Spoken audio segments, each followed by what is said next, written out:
क्या कॉलेज के छात्रों का एक समूह ज़ोंबी सर्वनाश से बच सकता है? नेटफ्लिक्स का नया ताई शो ज़ोंबी वॉर एक कॉलेज के अंदर फंसे छात्रों के एक समूह के बारे में है जिसे नई महामारी के लिए ग्राउंड जीरो घोषित किया गया था।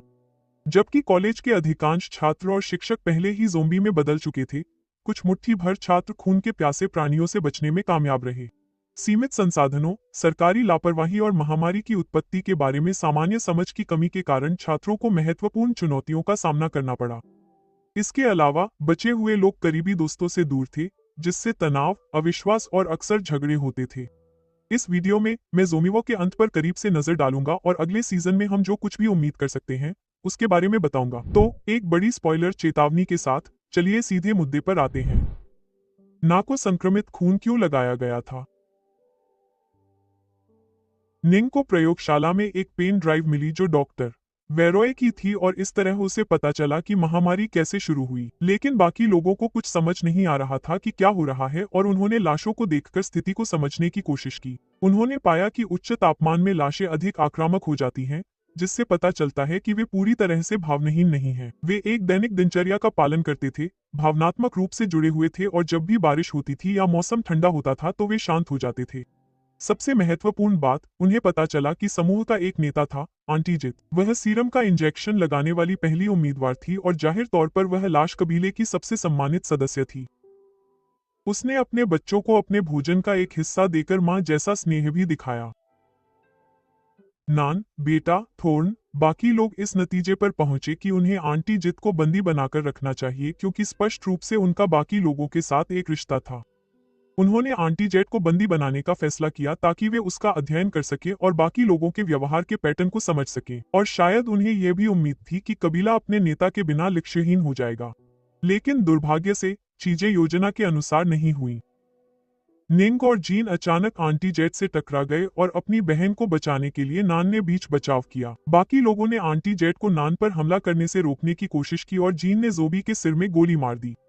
बचे हुए लोग इस घटना से नाखुश थे और उन्होंने इसके लिए निंग और जीन को दोषी ठहराया। उन्होंने निष्कर्ष निकाला कि उनके पास एकमात्र उपाय आंटी जित द्वारा संक्रमित ज़ोबी को ढूंढना था क्योंकि वह नेता की स्थिति ले सकता था।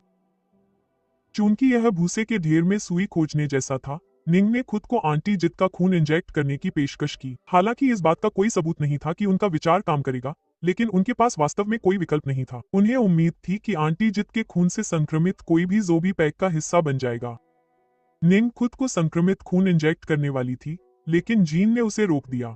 उसने ना को बंदूक की नोक पर रखा और सुझाव दिया कि अगर उनमें से किसी को अपनी वफादारी और अपराध को साबित करने के लिए ज़ोबी बनना पड़ा तो उन्हें मरना होगा। जीन को शक था कि निंग बस समस्या से भाग रही है और उसने कहा कि वह वहीं रहे और समाधान खोजने में उनकी मदद करे। जल्द ही एक ज़ोबी कमरे में घुस आया और अफरा तफरी मच गई। एक गोली चली और आवाज ने कॉलेज परिसर में मौजूद सभी ज़ोबी को आकर्षित कर लिया।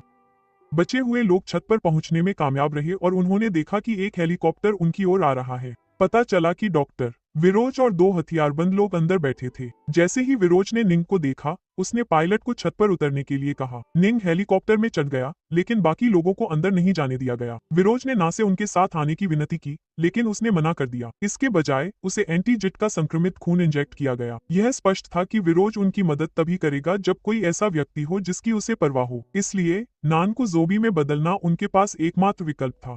नान अपनी बहन की छाया में जीने से तंग आ चुका था। पहली बार उसने खुद से एक निर्णय लेने का फैसला किया और बेटे से अपने गहरे लगाव के कारण भी उसने बलिदान देने का फैसला किया। क्या निंग और डॉक्टर विराज इसका इलाज खोज पाएंगे? ज़ॉम्बी एक ऐसे मोड़ पर खत्म होता है जिससे पता चलता है कि यह सीरीज सीजन 2 के साथ वापस आएगी।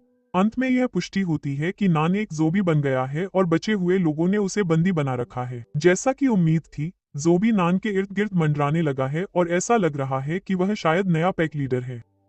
बचे हुए लोग उसके व्यवहार को बारीकी से देख सकते हैं और बाकी ज़ोबी से निपटने के तरीके भी खोज सकते हैं। जादुई मशरूम ज़ोबी पर असरदार साबित हुए हैं, तो हो सकता है कि बचे हुए लोग नान को शांत रखने के लिए उसे बार बार मशरूम खिलाएं। ज़ॉम्बी के अंत में हमें पता चला कि नान वीर और कूचा का बेटा है, तो स्वाभाविक रूप से रोज नान को बचाने के लिए अपनी पूरी ताकत लगा देगा। सीजन 1 के आखिरी सीन में हमें पता चला कि केना और जोए के इलाज के लिए 1 महीने तक अस्पताल में रहने के बाद निंग और वायरो भागने में कामयाब हो जाते हैं। ऐसा लगता है कि वे फुमम कियात पापोतेत से अपने कॉलेज में फंसे छात्रों की मदद करने की भीख मांग रहे थे, लेकिन संरक्षक को इसकी परवाह नहीं थी। उसे लगा कि यह उसके समय और संसाधनों की बर्बादी होगी और उसे परवाह नहीं होगी अगर सेना कॉलेज परिसर में फंसे असंक्रमित छात्रों को भी मार डाले। विरोज और निंग संभवतः नान और बाकी लोगों की मदद करने के लिए सुविधा से भाग निकले, यह देखते हुए कि हर संक्रमित व्यक्ति के लिए कस्टमाइज्ड सीरम तैयार करना असंभव था। शायद पिछले महीने में विरोज और निंग ने एक एंटीडोट पर काम किया जो हाल ही में प्रभावित व्यक्तियों पर काम करने की क्षमता रखता था।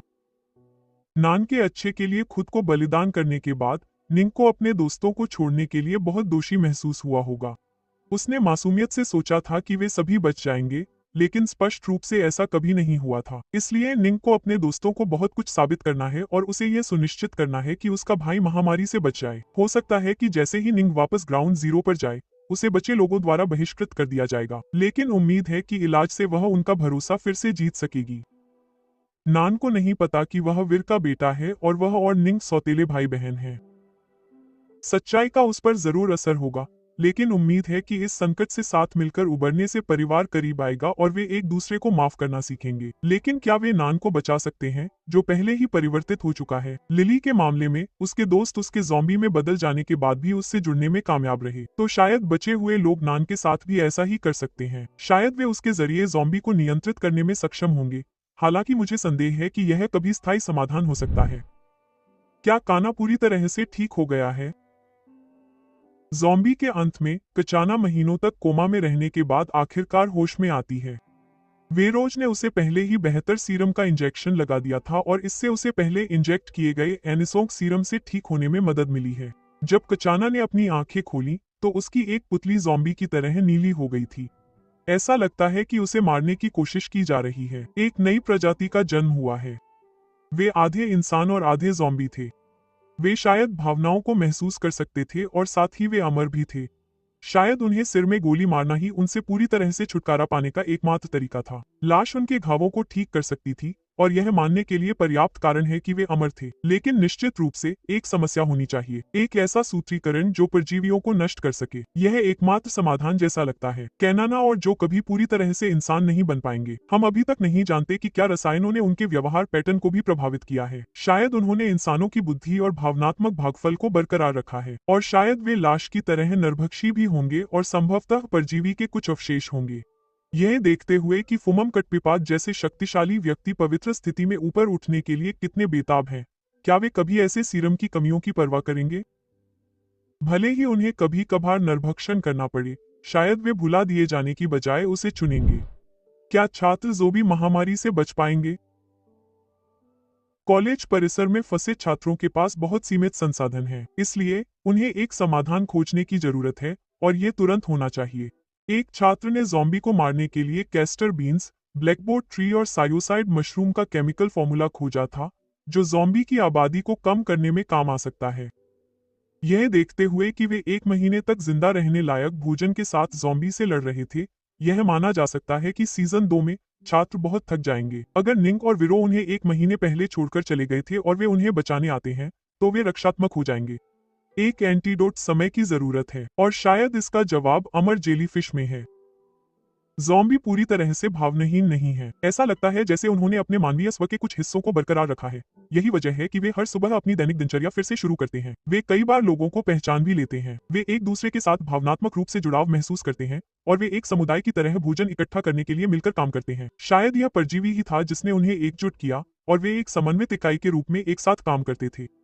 श्रृंखला इस विचार पर पहुंचती है कि योजना केवल ज़ॉम्बी को मारने की नहीं थी, बल्कि एक एंटीडोट बनाने की भी थी। हालांकि परजीवी से पूरी तरह प्रभावित लोगों को इंसान नहीं बनाया जा सकता है, लेकिन हाल ही में संक्रमित लोगों को ठीक किया जा सकता है। तब तक छात्रों को ज़ॉम्बीज के सिर पर निशाना साधते रहना होगा, क्योंकि उनसे छुटकारा पाने का यही एकमात्र तरीका है। इस वीडियो को देखने के लिए धन्यवाद और नीचे कमेंट सेक्शन में अपने विचार साझा करें। लाइक बटन दबाएं और हमारे चैनल को सब्सक्राइब करें।